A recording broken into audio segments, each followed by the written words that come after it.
जे जोंथ' बिजेपिजों थायो नंगौ बिजेपिखौनो जोङो सापर्ट खालामगोन आरो बिजेपिनि दारैनो बुंनो थाङोबा गोदो बिटिसि एकर्ड जादों बिटिआरआबो बिजेपिनि समावनो जादों बर' रावखौ बिजेपियानो 90% सोसनना होनायनि गिदिर बिबान बे इस्युखौ स्रा खालामना होदों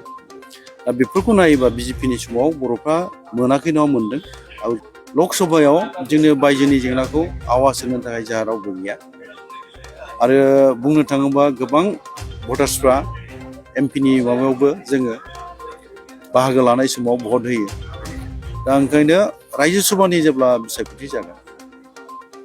सम फैगोन बावहाय बिटिसि बायजोनिफ्राय सासे रायजो सभायाव जोंनोबो एमपि दैथायहरनाय खाबुखौ होनांगौ होननानै बुंनाय जादों बेखौ जे बर' कसारि अट'नमास काउन्सिलनि सिमा माने बे गामिफोरखौ थिसननाया बियो अन अर बिफर फेब्रुवारि दाननि 16 अक्ट'आव आसाम एसेम्ब्लिया जोबथा आसाम एसेम्ब्लिया जिरायगोन बेनि सिगां जोंनि भिलेज नटिफिकेसना जाजोबनांगौ बा सनितपुर बिसनाथबा जोबनांगौ बे थाबियाथ' थागोन जोंहा राभा हासंनि जेंनाफ्रा जोबनांगौ बा टिअआवबो जा एसे दङ आरो कार्बि आंलंनि जेंना दङ कार्बि आंलंनि जाय बेसेबांबा गोलाव सोमावसारनायनि मोनसे इस्यु बेयो नाथाय दाबो सुस्रांजायाखै हेंगिं जानानै दङ बे इस्युखौबो सुस्रांनांगौखौ जों लुबैयो मैयासो राव महिलारि मोनसे बाथ्रा जे बिटिआर गोजोन गोरोबथा थामथि गोरोबथा जि जानायाव बेहाय अकल बिटिसिनिल' दैदेनगिरि बा एबसु बा एनडिएफल' गैया बिटिसिनि बायजोनि बा बिटिआरनि बायजोनिबो दैदेनगिरि जेरै नोंथांमोनाबो दङ बे हिसाबै बिटिआरनि जा पेकेज फोसावनाय बे फोसावनाय पेकेजनि बाहागोखौ नोंथांमोनाबो मोननांगौमोन नङा होमबा बिकेडब्लिउएससिआबोथ' मोननांगौमोन दा आदसा बे बेलायाव आदाया मा बुङो बा मोनदों ना मोनाखै ना बेफोरबायदि माबाफोर सावरायनाय जादोंमोन नामा सिगांनि बिटिसिनि गाहाय मावफुं सोद्रोमा बे मोजाङानो आङो बिनि फिननायखौ होनो दिनैबो खाबु मोननाय हिसाबै आङो गोजोननायखौ मोनगोन ओरैनो जोङो गोरोबथाखौ जयै खालामनो बे नांगौ आरो थांनाय बोथोराव सोमावसारनायावबो जोङो ज' सोमावसारबोदों बेबो सैथो बाथ्रा दा खाबु लानायनि जे बाथ्रा फैदोंमोन बावहाय एसे जोंनि गेजेराव रायलायदों एसेल' नङा रायलायदों जोङो खेबसे नङा खेबनै नङा खेबथाम रायलायदों गिबि मन्थ्रिनोबो खोन्थानाय जादों स्पेसियेल पेकेजनि सायावहाय जर'खा रां बावजानि सायाव गिबि मन्थ्रि बिथाङा बेखौ गनायदोंमोन आरो मानगोनां प्रमद बर' बिथांजों दुलाराय बर' फरायसा आफादजों खौसेथि बर' सुबुं आफादजों आरो जोङो बर' कसारि ओनसोल गावनि खुंथाय ज' रायलायनानैसो रोखा जा आंखौ बुं मानोना सेन्ट्रेल सियारा गैला होननानै बै समाव जों जाय समाव रायलायदों सेन्ट्रेल गभर्नमेन्टनिफ्राय 750 क्र'र 750 कौटि आरो स्टेट सियाराबो 750 कौटि गासै 15 कौटि दाबो जाय समाव जोङो गिबि मन्थ्रिजों रायलायदोंमोन बे समाव गिबि मन्थ्रि बिथां बुंनाय बायदि स्टेट सियारा दङमोन आरो सेन्ट्रेल सियारा गैला आरोखि बेखौ अलरेडि स्किम माबानाय जाबायमोन साबमिसन जाबाय स्टेट सियारनिफ्राय हरनायनि बाथ्राबो बुंदोंमोन प्रमद बर' बिथाङाबो हराबो बुङाखैमोन दुलाराय बर' फरायसायाबो बुङाखैमोन एसे जोंनि रायलायनाया गोख्रै जानांगौमोन बा महर होनांगौमोन बे सैथो बाथ्रा नाथाय माखासे जाहोननि थाखाय रायलायदोंबाबो रायलायनाय बायदिल' जाबाय ओमफ्राय बियो मोगथां महर मोनाखिसै हरनो होन्दोंमोनबाबो बे जोंनाव सफैयाखिसै दा बेखौ ओंखायनो फिन दाखालि जोंनि बिटिआर गोरोबथा फालिनाय जादों क'क्राझाराव आंखौ लिंहरनायाव आंबो सहैदोंमोन आंखौबो बिबुंथि लाखिनायाव बेवहाय आङो बाथ्राखौ खोन्थाबोनाय जादों स्पेसियेल पेकेजखौ जोंबो मोननांगौमोन बेखौ आं बुंदों बावहाय हाग्रामा बिथाङाबो सापर्ट खालामनानै मददथि होनानै गावनि बिबुंथियाव बुंदों मोननांगौथ' मैया जेरै बुंदों बिथाङा मोननांगौ बे बाथ्राखौ बुंदों दा रायलायफिननायनि बाथ्राखौबो बिथाङा गावनो बिबान लादों आंहा मिजिं दङ बिथांनि जाय समाव जोङो ज' जानानै रायलायगोन गिबि मन्थ्रिखौ लाफानानै बेयाव माबा मोनसे मोगथां महर मोनगोन आरो जोंबो 1 रां बावजा माने स्पेसियेल पेकेजखौ जर'खा रां बावजाखौ जोंबो मोनगोन होननानै जोंहा मिजिंथिनाय दं आरो बिथांमोना बुंलांदों बे मोनसे बाथ्राखौ एसे दस्राफ्रा गोरोन्थि बुजिनो हागौ आं एसे एड दाजाबफानोसै आरोखि बिथाङा एसे मानगोनां प्रमद बर' बिथांखौ थांखिनानै दुलाराय बर' फरायसा आफादखौ थांखिनानै बाथ्रा बुंनाय बायदि जादों बाथ्राया नाथाय बिनि माबाया इमप्लिकेसना नैबेसो जों रायलायनायाव जेब्ला जोङो बड'लेण्ड भवनखौ जोङो अफिस हिसाबै बाहायनायनि खाबु मोनदोंमोन प्रमद बर' बिथाङा हगारना होदोंमोन नाथाय आबुङै हगारैखाय हगारबाय नालाय हगारनांगौ स्रा हगारनांगौ मानि मा भारा होनाय बायदि खालामनाय बेलाय बे दा बे इमप्लिकेसनसो आरोखि बे मैया बुंनाय जि बाथ्रा हगारबाय नालाय हगारबाय मानो मा भारा होनाय बायदि खालामनांगौ स्रा हगारना होनांगौ बे मोनसे बाथ्राखौ बुंनो थांनायाव माखासे बाथ्रा बुंफादों बेखौ गोरोन्थि बुजिनो हागौ मानसिया नाथाय इन्टेनसना बे नङा बिथांनाबो आरो बिथाङाबो मैया रायजो राजानि खाथियाव थांनानै बाथ्रा बुंनायफोरखौ नोंथांमोनहाबोथ' दंखायो खोनादों बिथाङा बुंदों माने ज' थानांगौनि बाथ्राखौबो बुंदों बावहाय एबसुबो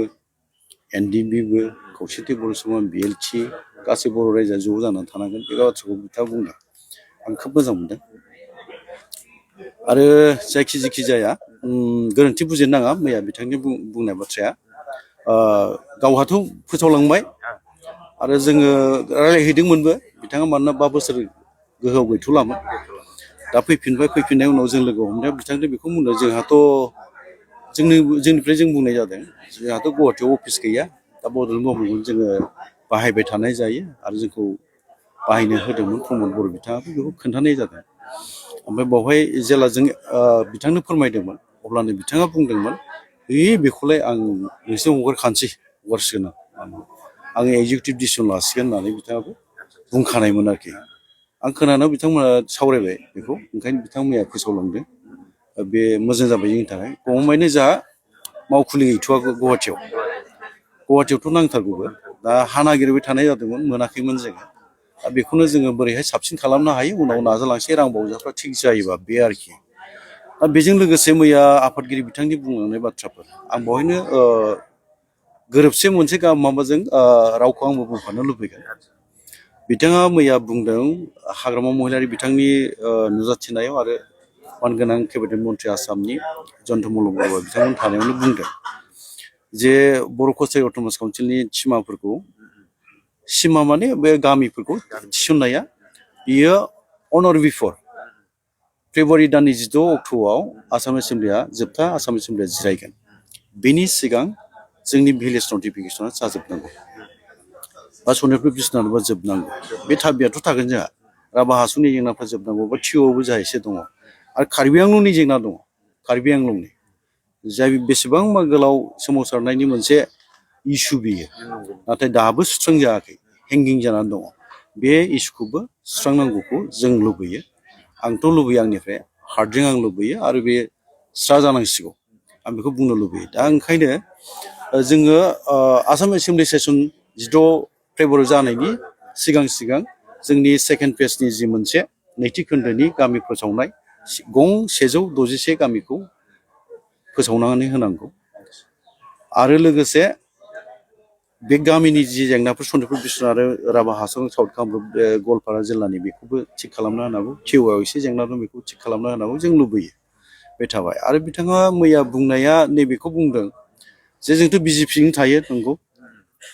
बिजेपिखौनो जोङो सापर्ट खालामगोन आरो बिजेपिनि दारैनो बुंनो थाङोबा गोदो बिटिसि एकर्ड जादों बिटिआरआबो बिजेपिनि समावनो जादों बर' रावखौ बिजेपियानो 90% सोसनना होनायनि गिदिर बिबान बा बे इसुखौ स्रा खालामना होदों दा बेफोरखौ नायोबा बिजेपिनि समाव बर'फ्रा मोनाखै नङा मोनदों आरो गोनां जोंनि गोरोबथाया बिजेपि सोरखारनि दोलोनि समाव जादों बै समाव अटल बिहारि बाजपेयी लाल कृष्ण आडबाणी मानगोनां बिथांमोननि जोथोनावनो बा बिथांमोननि गेजेरजोंनो जानानै फैदोंमोन आरो नरेन्द्र मदि मानगोनां बिथां आरो अमित शाह भारतनि गाहाय मन्त्रि आरो सासेया नखर बिफाननि मन्त्रि बिथांमोननि जोथोनाव बा बिथांमोननि गेजेरजोंनो थामथि बर'नि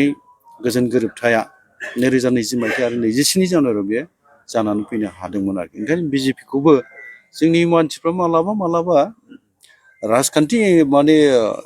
एंगोलजों नायनानैहाय रायो बे पलिटिक्सआव थाखासिगोन नाथाय बिजेपिया बर'नो जे होथ्राखै बेबोथ' नङा आरो बिजेपिनि दारै बुंनो थाङोबा आरोथ' फैगौ आंबो बुंनो लुबैगोन बा जोङो बिजिरना नायो जोंनि इयुना बेखौ जोङो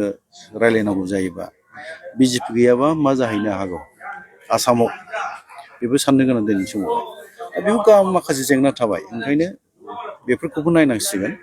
दा ओंखायनो मैया जे मोनथाम बिजेपिखौ मदद होनायनि नामाव बा जोङो बिटिसिनि बायजोआव एटलिस्ट 19 माने सिट्सआव जोङो डिसाइडिं फेक्टर आरोखि देरहानोबो हायो जेननोबो हायो जों ओंखायनो जोंनोबो बर'फोरनो बिटिसिनि बायजोआव बर'फोरनि जानानै एसेम्ब्लियाव राव बुंनो जोङो MLA होनांगौ होननाय जादों बिजेपियाव टिकेट होनानै देरहाहोनांगौ बा जोङो बिजेपिनो जेराव देरहाहोनायनि खामानि मावखागोन फिन ओंखायनो जोंनि माखासे मावथिफोर दङ बिसोरनो टिकेट होनानै बिजेपिनिनो जागोन नाथाय जोंनो खाबुखौ होनांगौ बेखौ बुंनाय जादों मैया आफादगिरि बिथां मन'रन्जन बसुमतारी बेखौ दाबिदों आरो मोनसेया लक सभायाव जोंनो बायजोनि जेंनाखौ आवाज होनो थाखाय जोंहा रावबो गैया आरो बुंनो थाङोबा गोबां भटार्सफ्रा एमपिनि माबायावबो जोङो बाहागो लानाय समाव भट होयो दा ओंखायनो रायजो सभानि जेब्ला बिसायख'थि जागोन सम फैगोन बावहाय बिटिसि बायजोनिफ्राय सासे रायजो सभायाव जोंनोबो एमपि दैथायहरनाय खाबुखौ होनांगौ होननानै बुंनाय जादों बेबो मोनसे दा बेफोरखौ नायोबा जोंहा आरो सरकारनि सेराव नारसिननांगौनि खामानि मावनो थाखायनो जुथुम्मानि गेजेरजों जोंनि इउनिटि इन्टिग्रिटि सलिडारिटि बेखौ बिथा खालामनानै जोङो सरकारखौ नारसिनना आदाय खालामनायनि जि खौसेथि बर' सुबुं आफादा हाबा मावदों गासै बर' रायजो राजा गासै बर'नि माहारि गौथुमफोरखौ लाफानानै खामानि मावदों बे बाख्नायथाव खामानि आरो बिदिनो जों थांनांगोन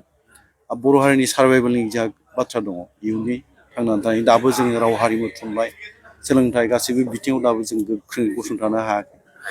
सम लाबावगोन दा बावहाय नों आं बयबो बोरैहाय जोङो कपारेट खालामलायनो हायो खौसे खामानि मावनो हायो बिनि सायाव सोनारगोन आरो बिसायख'थिया मोनसे खाबु बिसायख'थि जानोसैबा खाबु फैयो बे खाबुखौ लानो थाखाय जोङो सिगांनो रोंनांगोन आरो आं सानदों मानोना 2022 मायथाइनि आसाम एसेम्बलि बिसायख'थिया खोनानाय बायदि बैसागुनि आगोल जोबगोन माने एप्रिलनि फार्स्ट उइकआवनो खालामगोन होननाय रादाब फैदों दा आं बेवहाय सरकारजों रायज्लायनो गोबां खाबु मोनो सरकारजों रायज्लायनो खाबु मोननाय समावहाय जोंनि जेंनाफोरखौ लानानै सरकारजों जोङो सावरायनानै बोरैहाय हासिल खालामनो हायो बिनि खामानि मावलांनो थाखाय साननाय जादों